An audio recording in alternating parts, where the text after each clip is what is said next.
The movie opens on a rainy night in a decaying industrial district. Neon lights flicker as police sirens echo through the alleyways. Detective Eli Mason, weary and distant, arrives at a cordoned-off construction site. A teenage boy's lifeless body lies near a crumbled wall, his skull caved in by a single, bloodied brick. Mason kneels beside the body, staring at the weapon. The brick has a red triangle symbol painted on it, hand-drawn. As forensic teams swarm, Mason's expression is cold, detached, but his trembling hands reveal otherwise. While examining the crime scene, Mason notices something strange: 3 overlapping circles drawn in the dust near the victim's feet, forming a geometric pattern. On the concrete wall, the word "foundation" is scrawled in white chalk. Mason feels the word's weight, as if it's meant for him. The forensics officer confirms the chalk and paint on the brick are construction grade, uncommon for typical street crimes. Mason begins to suspect the murder isn't random, but a message. At the police station, Mason and his captain, Lieutenant Grayson, discuss the evidence. The brick's material is traced to a private construction supplier that exclusively serves the foundation towers, a high-end real estate project built by billionaire Victor Crane. Crane is a figure of controversy, a man praised for rebuilding the city, but whispered about for corruption, bribery, and political blackmail.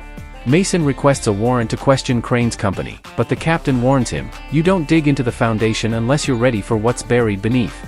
Mason finds a homeless man named Carl, who claims to have seen someone leaving the site the night of the murder, wearing a reflective construction vest and carrying a black duffel bag. Mason brings in a sketch artist, and Carl's drawing shocks him. The woman's face resembles Laura Quinn, an investigative journalist and Mason's former partner, who vanished 2 years ago after publishing a story that exposed Crane's environmental crimes. Mason can't believe it. Is she alive, or is someone framing her? At the foundation towers, Mason interviews Crane, who plays the role of a charming businessman. He denies all wrongdoing and offers condolences for the boy's death, claiming his company has nothing to hide. But Mason notices nervous glances among the employees. Later, he finds deleted work logs showing illegal nighttime dumping of toxic waste near the murder site, the same night the boy was killed. Mason realizes the victim may have stumbled upon something forbidden. As Mason dives deeper, memories begin to resurface. Years ago, during a hostage crisis, Mason accidentally shot a teenage suspect, an event that led to his divorce and Lara leaving him. His guilt resurfaces as he sees parallels with the new case. He dreams of Lara standing amid falling bricks, whispering, "You built this, Eli." He wakes up drenched in sweat, haunted by both love and guilt. 2 days later, a city councilman connected to Crane's construction deals is found dead, his head smashed by another brick marked with a red "2" painted on it. The crime scene is identical, 3 overlapping circles and the word "foundation." The pattern confirms a serial killer is sending a message. Mason realizes there's a sequence, and he might be part of it. A package arrives at Mason's apartment, no return address. Inside, a USB drive containing unreleased footage of Lara Quinn. In the video, she interviews a former construction worker trembling with fear. He mentions something called the Brick Code, a secret record of illegal payments and deaths tied to Crane's projects. The footage cuts off mid-sentence, ending with Lara turning toward someone off-camera and screaming. Mason, shaken, feels certain she's still alive. Using his old police ID, Mason infiltrates Crane's office after hours. Inside a hidden drawer, he finds architectural blueprints for the foundation towers. There's an unmarked underground level labeled Project Brick. The area has no official permit and is sealed behind reinforced concrete. As he snaps photos, a motion sensor triggers. Mason barely escapes through a service elevator, chased by security guards, leaving behind his badge. By morning, Mason's face is on the news, suspended from duty and accused of tampering with evidence. Someone inside the department planted fingerprints linking him to the councilman's murder. Forced into hiding, Mason turns to Juno Reyes, a brilliant hacker and his old informant. Juno decodes the blueprints and finds encrypted files revealing the underground vault's purpose, a data archive of political payoffs, human trafficking records, and secret offshore accounts, the city's entire web of corruption. Mason pieces it together. Crane's empire was built on literal death. Workers who discovered illegal dealings or tried to expose crimes were accidentally killed during construction, and their bodies were buried in the foundations. The symbolic bricks left by the killer represent each buried victim, each brick a grave marker in a city of lies. Mason realizes someone is avenging those ghosts. A third killing occurs, this time Police Chief Grayson, Mason's own superior. His head is crushed with a brick marked 3, and a note is pinned to his chest, 3 down. You're next. Mason realizes the killer is inside his circle, someone who knows his every move. He feels the city turning against him, the hunted instead of the hunter. Juno's digital forensics trace the anonymous USB sender back to Lara Quinn's encrypted email address. The files include evidence of Lara's investigation into Project Brick before she disappeared. Mason begins hallucinating her voice, whispering through the static of his phone and the hum of the city. "You can't build truth on lies, Eli."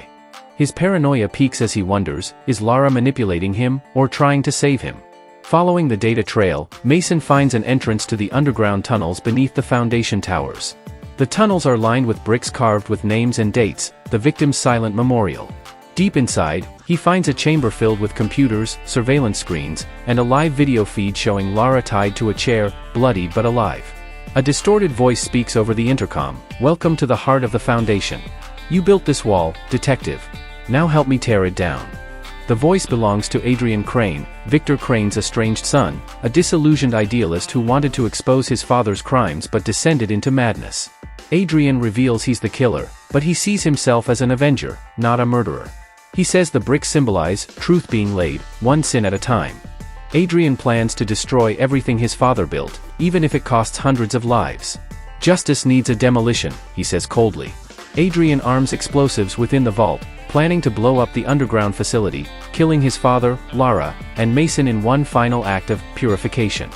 Mason tries to reason with him, arguing that vengeance won't fix the rot, it will only spread it. Adrian laughs, "You can't reason with a building, Mason. You have to tear it down." A brutal fight erupts as alarms blare. Mason disarms one bomb but is stabbed in the shoulder. The two men clash in a half-collapsed chamber filled with falling debris and flashing red lights. Adrian mocks Mason for his guilt, saying, "You're just another brick in the wall of corruption." In a moment of fury, Mason kills Adrian, smashing his head with one of the painted bricks. Adrian's last words, "You finished it, the Foundation is complete." Mason limps toward Lara and cuts her free as the chamber starts collapsing. Mason carries Lara through collapsing tunnels as fire and debris consume the vault. They emerge just as the underground structure implodes, creating a massive sinkhole beneath the skyscraper. The explosion exposes the hidden chambers and the buried bodies, literally unearthing the city's buried sins. Helicopters swarm as Mason and Lara collapse in the mud, alive but broken. News headlines flood the screens, Crane arrested for corporate murder cover-up, Project Brick scandal rocks City Hall. Lara's recovered footage becomes the cornerstone of a nationwide investigation. Mason testifies but resigns afterward. The city's rebuilt, he tells Juno, but the foundation's still cracked. Lara, still traumatized, plans to write a book, not about corruption, but about truth and redemption. Months later, Mason visits the rebuilt construction site, now turned into a memorial garden. A wall stands there, made of recovered red bricks from the explosion, each engraved with victims' names. Mason places one last brick engraved, "Forgiven," at the base, symbolizing closure. As he walks away, a faint echo of Lara's voice whispers, "Every wall starts with one brick, and so does every truth." The camera pans out to show the city skyline, shining yet scarred, as soft music fades to silence.